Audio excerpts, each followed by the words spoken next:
شاعری نہیں کر رہا ہوں. یہ تمام چیزیں جو میں نے بیان کی ہیں سب کی سب چیزیں قرآن مجید کے اندر اسی طرح موجود ہیں جس طرح میں نے ترجمہ آپ کے سامنے پیش کیا. اللہ یہ بار بار باور کراتا ہے کہ ایسی برابری نہیں ہو سکتی. تو جو لوگ برابری کر دیں اسی طرح سے فاسق و فاجر ایک نیک اعمال اور صالح کے برابر نہیں ہو سکتا.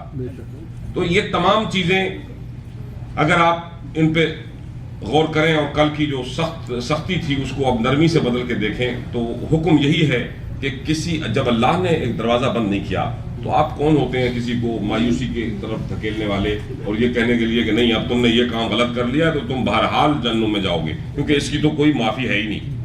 تو وہ جو اپنے زمانے کا بدماش رہا ہوگا مطلب جو جس طرح سے کوئی مشٹنڈا جو بہت لوگوں کو مارتا پھرتا ہے. قتل انسان بہت بڑا ظلم ہے, اتنا بڑا ظلم ہے. میں اس لیے اس کی مثال بھی شاید ہمارے پاس جو آئی ہے اس لیے بھی آئی ہے کہ قرآن یہ کہتا ہے کہ ایک معصوم کو قتل کر دینا پوری کائنات میں انسانی کو قتل کرنے کے برابر, پوری نسل انسانی کے قتل کرنے کے برابر. اتنا بڑا جرم ہے. اس کے باوجود کیونکہ اللہ نے اس جرم کو قرآن میں بیان کیا, اس کے باوجود کہا ان اللہ یغفر الذنوب جمیعا کہ سارے جرم جتنے بھی ذنب ہیں ان سب کو اللہ معاف کر سکتا ہے.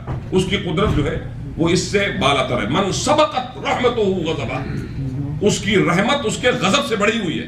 وہ قہار بھی ہے, جبار بھی ہے, لیکن اس کے ساتھ ساتھ کہا کہ جو بھی تصور آ سکتا ہے اس کے قہر و جبر کا, لیکن یاد رکھنا کہ کائنات کی ساری کائنات کی کے اوپر ان کی نجات کا سبب اللہ کی رحمت ہے کہ وہ ہر شے پر واسع المغفرہ ہے, وہ ہر شے پر چھائی ہوئی ہے, ہر شے سے بڑھ کر.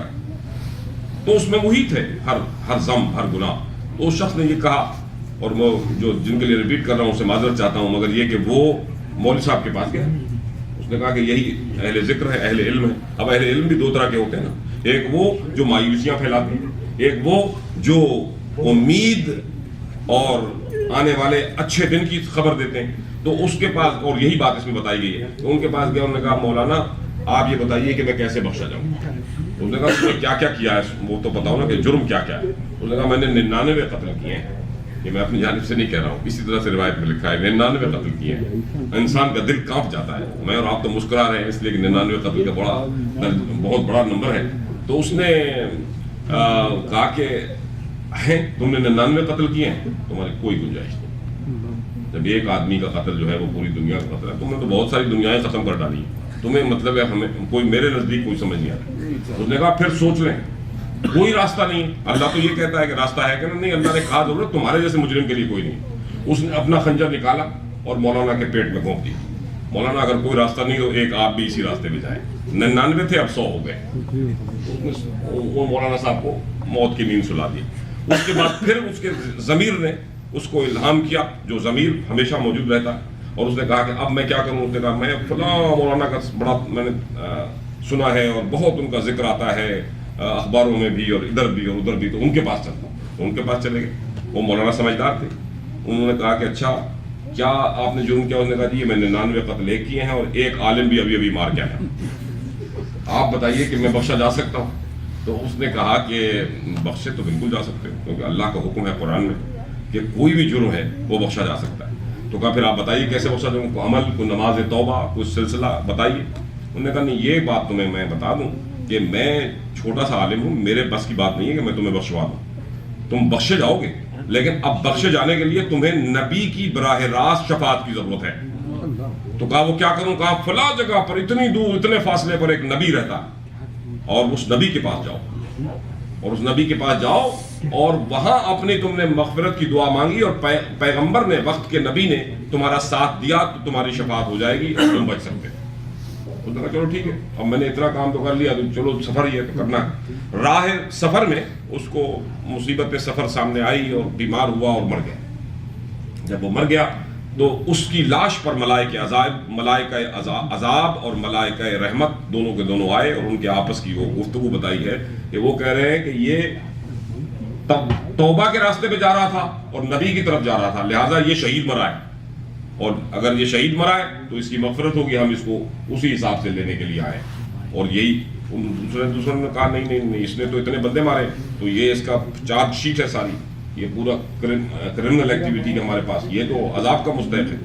تو معاملہ اللہ کے پاس پہنچا اور اللہ نے جبریل کے ذریعے یہ وحی کی کہ اس کا فاصلہ ناپا جائے، کہ جتنا فاصلہ جہاں سے یہ چلا تھا اس کے مقام یعنی کرمنل ایکٹیویٹی کا مقام اور اس کی رحمت کا مقام، مقام شفاعت ہے نبی کا مقام جہاں وہ جانا چاہتا ہے، اس کو ناپا جائے۔ تو دونوں ملائک نے مل کے اس کو ناپا اور 2 بالشت یہ فاصلہ زیادہ تھا کرمنل ایکٹیویٹی سے کی پلیس سے دور تھا اور قریب تر تھا نبی کے مقام شفاعت سے جہاں وہ جا رہا تھا۔ تو اللہ نے کہا چونکہ یہ مقام رحمت سے قریب تر ہے لہذا اس کو بخش دیا جائے۔ تو یعنی بخشش کی یہ انداز بتائیے گئی کہ آپ کو یہ سمجھانے کے لیے بخشش تو اس سے بھی اور بڑی بات ہے۔ میں آپ کو کیا کیا مثالیں بتاؤں۔ پیغمبر کے پاس بھی ایک شخص آیا تھا اور اس نے کہا میں بخشا جا ہی نہیں سکتا، اور پیغمبر نے بھی کہہ دیا کہ جب اس نے تفصیل بتائی اور وہ تفصیل ممبر پہ بتانے کے قابل نہیں، یعنی اتنی گھناؤنے جرائم تھے اس کی، کتابوں میں ہے آپ پڑھ سکتے ہیں۔ تو پیغمبر میں صرف اس کو اشارہ کرتا، تو پیغمبر ہمارے اپنے پیغمبر نے کہا کہ یہ تو تمہارا بخشا جانا ہے، اتنا گھمبیر اتنا گھناؤنا جرم تم نے کیا ہے، کیسے تم نے کر لیا، کیسے انسان ہو۔ وہ پھر روتا پیٹتا باہر چلا گیا، صحراؤں میں روتا رہا پیٹتا رہا۔ پھر اس کے بعد یہ نکل گیا تو دوسرے دن پیغمبر کے پاس وہی آئی کہ اس کو تلاش کرو، قرآن مجید میں آیات موجود ہے کہ اس کو تلاش کرو، اس کو لے کے اور اس کو بتاؤ کیوں تم نے نا امیدی کی بات کر دی۔ وہ اتنے دل سے اب توبہ کرنا چاہتا ہے اور تمہارے پاس آیا، اور تم ہو رحمتاً للعالمین تو تم رحمت کی باتیں کیا کرو۔ تو اس لیے آپ کو جہاں تک یہ سوال ہے اور میرے اور آپ کے درمیان، تو ہمیں تو لوگ ویسے ہی آپٹیمسٹ کہتے ہیں کہ یہ خوش امیدی میں رہتے ہیں، تو خوش امیدی میں نہیں رہتے۔ کائنات کی ہر چیز کو دیکھ لیجئے، جب ہم بتا دیتے ہیں کہ ایک نام لینا بسم اللہ کے برابر ہے اور بسم اللہ کی تلاوت پورے قرآن کے برابر ہے، تو گویا نام علی کی تلاوت پورے قرآن کے ثواب کے برابر ہے۔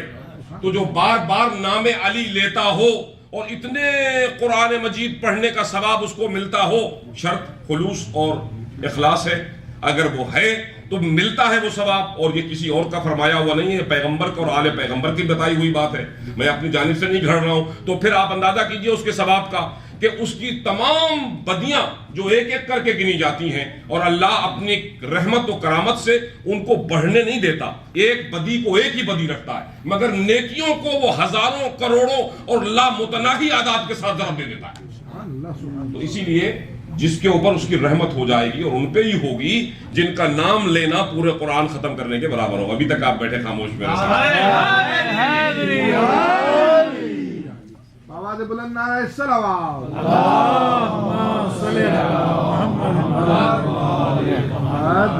مجھے آہستہ آہستہ آپ کو اسی طرف لے کے جانا ہے کہ یہ گفتگو اور زیادہ سند ہو جائے آپ کے دلوں میں کہ یقیناً مومن وہی ہے کہ کسی بھی گناہ پر، کسی بھی غلطی پر اس کا قلب جو دل ہے اس کا فوراً اس بات کے لیے آمادہ ہو جاتا ہے اور بتاتا ہے اس کو، اس کے دل میں الہام ہوتا ہے، فَأَلْهَمَهَا فُجُورَهَا وَتَقْوَاهَا، کہ یہ تم نے کیا کر دیا، یہ تو گھٹیا بات ہے، یہ تمہاری نیچر سے، ہم نے تمہیں اشرف المخلوقات بنایا تھا، تم نے ایسی بات کیوں کی؟